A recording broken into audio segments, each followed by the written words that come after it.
Hello and welcome back to my channel friends. నా పేరు గాయత్రి. నేను ఇక్కడ home organisation and decoration related videos చేస్తూ ఉంటానండి. మీరు కనుక ఫస్ట్ టైం నా ఛానల్ని చూస్తున్నట్టయితే ఈ వీడియో చివరి వరకు చూడండి. నచ్చితే మాత్రం సబ్స్క్రైబ్ చేసుకోవటం అండ్ లైక్ చేయటం అస్సలు మర్చిపోవద్దు. అండ్ నా బుజ్జి గణపయ్య ఎలా ఉన్నారో కామెంట్ చేసితే చెప్పండి. నేను లాస్ట్ టైం బాంబే స్టోర్కి వెళ్ళినప్పుడు ఇది తెచ్చుకున్నాను అనమాట, టెర్రకోటా విగ్రహము. నాకు అసలు ఎంత నచ్చారంటే వదిలిపెట్టబుద్ధి అవ్వలేదు. ఇంకా తెచ్చేసుకొని ఇవాళ మాత్రం సెట్ చేశాను. అండ్ ట్యూస్డే రోజు పొద్దున్నే పూజ చేసేసుకొని నేను ఇవాళ బ్రేక్ఫాస్ట్ అండ్ టిఫిన్కి అనేసి మా అమ్మాయికి లెమన్ రైస్ అండ్ శనగలు తాలింపు వేసేసి ఇచ్చానండి బాక్స్లోకి. ఇవాళ సింపుల్గా ఎందుకు పెట్టుకున్నాను అంటే నాకు గుడికి వెళ్ళేది ఉంటుంది ట్యూస్డే రోజు రెగ్యులర్లీ. అండ్ ఇవాళ ఏంటంటే డీమార్ట్కి కూడా వెళ్ళి పక్కనే ఉంటుందండి. నేను జనరలీ డీమార్ట్లో షాపింగ్ చెయ్యను, బట్ ఈసారి ఎందుకు చేశానో నేను చెప్తాను. సో వెళ్ళి షాపింగ్ చేసి వచ్చేటప్పటికి ఇంకా వాన మళ్ళీ స్టార్ట్ అయిందండి. నిన్న నైట్ నుంచి కంటిన్యూస్గా రెయిన్, మధ్యలో కాసేపు బ్రేక్ ఇస్తుంది, మళ్ళీ వాన పడుతుంది.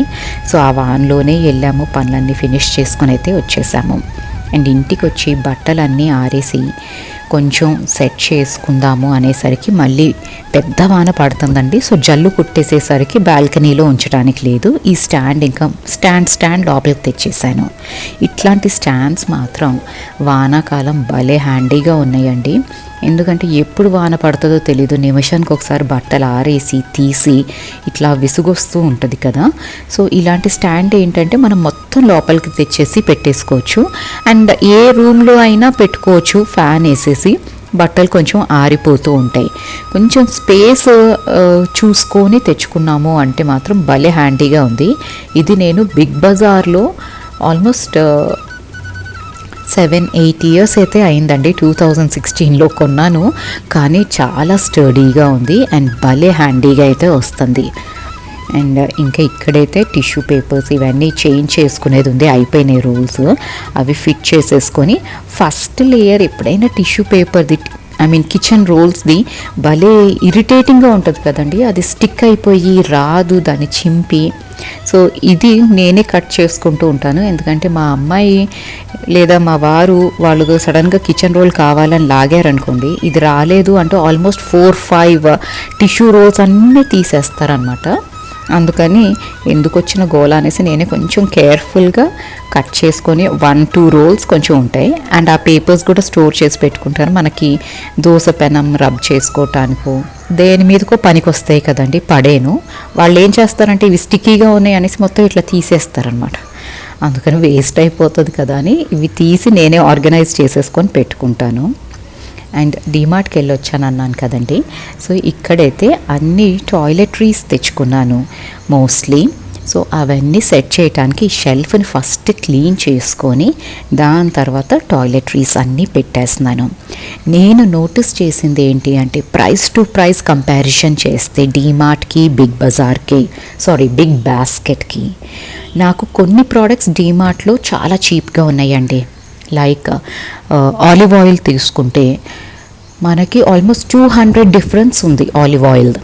అట్లాగే షేవింగ్ ఫోమ్స్ ఉంటాయి కదా జెంట్స్ యూస్ చేసేవి, దాంట్లో కూడా 150-200 డిఫరెన్స్ ఉంది. డియోడ్రెంట్స్ చాలా చీప్ అండ్ బెస్ట్గా ఉన్నాయి. అండ్ డీమార్ట్లో ఈ జవార్ ముర్మురే అండ్ రాగి ముర్మురే అనేసి ఉన్నాయండి.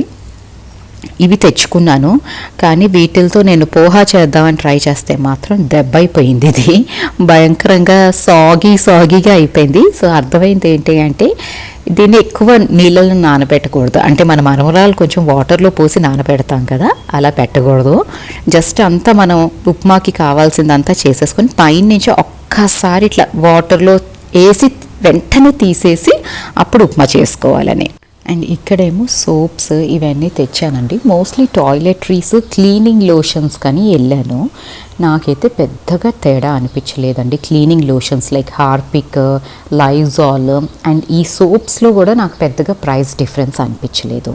అండ్ ఇవన్నీ నేను బాక్సెస్లో నుంచి తీసేసి ఇట్లా ఆర్గనైజర్లో పెట్టుకుంటానండి. బాక్సెస్ ఏంటి అంటే మనకి ఎప్పుడైనా స్పేస్ ఎక్కువ ఆక్యుపై చేస్తాయి. సో అలాంటివి పెట్టుకొని మనం స్పేస్ కన్స్ట్రెయింట్ ఉన్నప్పుడు we don't have to use boxes. And ఇవేమి ఫ్రేగ్రెన్స్ పోయేవి కాదు కదా కవర్లో నుంచి తీస్తే.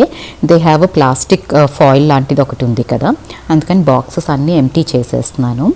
అండ్ డియోడ్రెంట్స్ ఎక్కువ తెచ్చుకున్నానండి, ఎందుకంటే బై 1 get 1 ఫ్రీ ఉన్నాయి కొన్నిట్లో 60 రూపీస్ డిఫరెన్స్ ఉంది. సో డియోస్కి, ఆయిల్కి అండ్ లూజ్గా దొరికే ప్యాకెట్స్ ఉంటాయి చూడండి, లూజ్గా దొరికే గ్రాసరీస్ బేసికలీ లైక్ కందిపప్పు కానీ మినప్పప్పు కానీ వాళ్ళు లూజ్గా పెడతారు, దాంట్లో ఏమైనా సేవింగ్ అవ్వచ్చు. కానీ మీరు బ్రాండెడ్ ప్రోడక్ట్స్కి వెళ్తుంటే ఏం పెద్ద సేవింగ్ అయితే లేదండి. సో టాటా సంపన్ కందిపప్పు, మినపప్పు ఇట్లాంటివి మనం ఆర్డర్ చేసుకుంటూ ఉంటాం కదా, వాటిల్లో హార్డ్లీ 5-6 రూపీస్ డిఫరెన్సే ఉంది. సో నిన్న నేను ఏం చేశానంటే, ముందు ఇవి నాకు ఇంటికి వచ్చినాక నిజంగా సేవింగ్స్ ఏమైనా జరుగుతాయా, లేకపోతే ఇదంతా ఒక మన మైండ్లో మనం క్రియేట్ చేసుకున్న ఒక కాన్సెప్ట్ అని ఈచ్ అండ్ ఎవ్రీ ఐటమ్ ఆ బిల్లో నుంచి చూసి మళ్ళీ బిగ్ బాస్కెట్లో అదే ప్రోడక్ట్ వేసి నేను చూస్తే కొన్నిటికో చాలా వేరియేషన్ ఉందండి. Like as I told you olive oil ఇవన్నీ, కొన్ని మాత్రం అసలు వేస్ట్ అనిపించింది నాకు. And on top of it ఏమవుతుంది అంటే, డీమార్ట్కి వెళ్ళి సేవింగ్స్ ఏమైనా చేస్తున్నామేమో ఈ ప్రోడక్ట్స్లో 500-1000 సేవింగ్స్ అయితే చేస్తున్నాం. కానీ డీమార్ట్లో మీరు ఎంటర్ అయిన వెంటనే ఏముంటుందండి, జంక్ ఫుడ్ ఉంటుంది కదా, బిస్కెట్స్, కుకీస్, చిప్స్ అన్నీ ఉంటాయి. సో వెళ్ళిన వెంటనే మనం మెయిన్ గ్రాసరీస్ కొనకుండా ఫస్ట్ ఈ జంక్ వేసేస్తూ ఉంటాం. అక్కడ అయిపోయింది, మనం ఇక్కడ సేవ్ చేసిన 1000 రూపాయలు 2000 ఇక్కడ వదిలించుకొని వస్తున్నాం. సో వాళ్ళ స్ట్రాటజీ అది. సూపర్ మార్కెట్స్లో మోస్ట్లీ మీరు అబ్జర్వ్ చేస్తే ఎప్పుడైనా అక్కడ జంక్ ఫుడ్ ఉంటుంది initially, so that you can spend more on those junk food. So basically okay అనిపించిందండి, I didn't save a lot of money. And మన సబ్స్క్రైబర్ ఒకళ్ళు అడిగారండి ఏ హెయిర్ కలర్ యూస్ చేస్తారని. నేను లారియల్ యూస్ చేస్తాను, బట్ దెన్ నేను రెగ్యులర్లీ అస్సలు వేసుకోనండి హెయిర్ కలర్. నాకు ఎప్పుడైనా వేసుకోవాలి అనిపించినప్పుడు మాత్రమే వేస్తాను. గ్రే కనిపిస్తుంది అనేసి నేను వేయను. ఇట్స్ ఓకే అండి, మన ఏజ్కి తగ్గట్టు మనకి గ్రే హెయిర్ వస్తుంది, there is nothing to hide అని నేను అనుకుంటాను. అండ్ న్యాచురల్గా ఉండటం ప్రిఫర్ చేస్తాను. హెన్నా పెట్టుకుంటే నాకు సైనస్ అండి, అందుకని నేను హెన్నా అస్సలు ప్రిఫర్ చేయను నా హెయిర్కి. కలరింగ్ మాత్రం is not good. Any high end brand అయినా కూడా నాట్ ఎట్ ఆల్ గుడ్ అండి. ఎందుకంటే మా అత్తగారికి తను మంచి బ్రాండ్ యూస్ చేస్తారు, కానీ ఫోర్ హెడ్ మీద అంతా ర్యాష్ వచ్చేసింది. డర్మటాలజిస్ట్ దగ్గరికి వెళ్తే ఆయన అడిగిన ఫస్ట్ క్వశ్చన్ ఏంటి అంటే, మీరు హెయిర్ డై యూస్ చేస్తారా అని. So he asked her to stop it and తనకు ఆ ర్యాష్ తగ్గిపోయింది. అప్పటి నుంచి ఇంకా తను యూస్ చేయట్లేదు. అండ్ అది తెలిసిన దగ్గర నుంచి నేను చాలా రేర్గా ఎప్పుడైనా మరీ చూసి మనకి బోర్ అనిపిస్తుంది కదా గ్రే హెయిర్, అప్పుడు కలర్ చేస్తాను తప్ప on a regular basis colouring is not at all advisable అండి. ఫ్యాషన్ కోసం ఇట్ మేక్స్ సెన్స్ ఏమో, కానీ health per se and hair damage per se it's not good. So నేనైతే ఎక్కువ యూజ్ చేయను. అండ్ మీతో మాట్లాడుకుంటూ నీట్గా ఈ షెల్ఫ్ అంతా ఆర్గనైజ్ చేసేసుకున్నానండి. అన్నీ ఆ కాటన్ బాక్సెస్లో నుంచి తీసి ఇలాగైతే పెట్టుకున్నాను. సో నాకు చాలా తక్కువ స్పేస్లో చాలా సామాన్ అయితే పట్టింది. అండ్ ఈ ఎయిర్ శాషేస్ మాత్రం నేను ఎక్కువ తెచ్చుకున్నానండి, ఎందుకంటే వార్డ్రోబ్లో కూడా ఇవి పెట్టుకోవచ్చు. అండ్ ఈ వానాకాలం ఎస్పెషలీ ఒకలాంటి స్మెల్ వస్తూ ఉంటుంది కదా, so we can avoid that. And కార్లోకి కూడా నేను ఎయిర్ యూస్ చేస్తున్నాను యాజ్ ఆఫ్ నౌ. సో ఇలా అయితే నీట్గా సెట్ చేసేసుకున్నానండి ప్రోడక్ట్స్ అన్నీ. సో తెచ్చిన ప్రోడక్ట్స్ అన్నీ ఆ కార్టన్స్లో నుంచి తీసేసి విడిగా ఇట్లా సెట్ చేసుకున్నామంటే కొంచెం స్పేస్లో కూడా ఎక్కువ ప్రోడక్ట్స్ వస్తాయి. అండ్ ఇక్కడ చూడండి ఒక బ్యాగ్ ఫుల్ ఆఫ్ చెత్త అయితే వచ్చింది ఆ cardboard boxes. And also cleaning solutions నేను నీట్గా ఆర్గనైజ్ అయితే ఈ బాస్కెట్లో చేసేసి కార్నర్లో పక్కన పెట్టుకుంటానండి. అండ్ ఆల్రెడీ యూస్ చేస్తున్న ప్రోడక్ట్ కొంచెం ముందు వైపుకి పెట్టుకొని కొత్త ప్రోడక్ట్ వెనకాల వైపుకి సెట్ చేసుకున్నాం అనుకోండి. సో ఫస్ట్ ఇది అయిపోతుంది and then we can start using the new one. ఈ రూల్ అందరికీ తెలుసు, కానీ సమ్ టైమ్స్ మనం హడావిడిలో మర్చిపోతామని జస్ట్ రిమైండ్ చేస్తున్నాను అంతే. అండ్ మనం ప్రాపర్గా సెట్ చేసుకుంటే దానివల్ల ఇంట్లో వాళ్ళు కూడా ఎప్పుడైనా కావాలి ఇది యూస్ చేయాలి అన్నప్పుడు they will take out the first product which is available. వాళ్ళకి కనిపించేది ఫస్ట్ది తీసేసుకొని వస్తారు.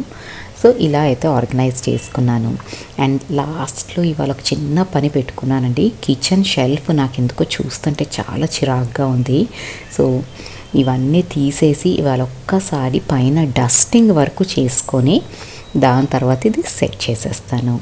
అండ్ డస్టింగ్కి నేను ఇక్కడ కాలిన్ యూస్ చేసి క్లీన్ చేసుకుంటానండి. కిచెన్ మొత్తం ఒక్కసారి అయితే క్లీన్ చేయలేను. సో స్మాల్ పార్ట్స్లో నేను చేస్తూ ఉంటానని నన్ను ఫాలో అయ్యే మన వ్యూవర్స్కి అయితే తెలుసు. నేను అన్నీ స్మాల్ బిట్స్ అండ్ పీసెస్లో పని చేస్తాను తప్ప అన్నీ ఒక్కసారి అయితే పెట్టుకోలేను. అండ్ ఆల్సో మీరు కనుక ఇక్కడ వరకు ఈ వీడియో చూస్తున్నారంటే ఏదో ఒక్క విషయమైనా నచ్చే ఉంటుంది కదా. So please do mention what did you like in this video. And also నచ్చితే కనుక సబ్స్క్రైబ్ చేసుకోవటం అండ్ లైక్ చేయటం మాత్రం అస్సలు మర్చిపోవద్దు. సో ఇంకా ఈ కిచెన్ క్లీనింగ్ ఏంటంటే ఆ షెల్ఫ్ లైనర్స్ కూడా అన్నీ కాలిన్తోనే క్లీన్ చేశానండి. ఇవాళ ఏది వాష్ చేయట్లేదు, ఆరవు కదా, అందుకని కాలిన్తోనే క్లీన్ చేసేసి లైనర్ స్ప్రెడ్ చేసుకొని ఈ బాక్సెస్ అన్నీ మళ్ళీ వాటి ప్లేసుల్లో వాటిని సెట్ చేసేసుకున్నాను. సో ఈ షెల్ఫ్ ఎక్కువ యూజ్ అయిపోతూ ఉంటుంది నాకు. సో కొంచెం తొందరగా మెస్సీ అవుతూ ఉంటుంది. అప్పటికప్పుడు క్లీన్ చేసేసుకున్నామంటే 5-10 మినిట్స్లో క్లీనింగ్ అయితే అయిపోతుంది అండ్ చూడటానికి కొంచెం మనశ్శాంతిగా ఉంటుంది. సో ఇదండి ఇవాళ వీడియో. నచ్చితే లైక్ చేయటం, సబ్స్క్రైబ్ చేసుకోవటం అండ్ కామెంట్ చేయటం అస్సలు మర్చిపోవద్దు. Thank you so much for watching this video. You all have a great day.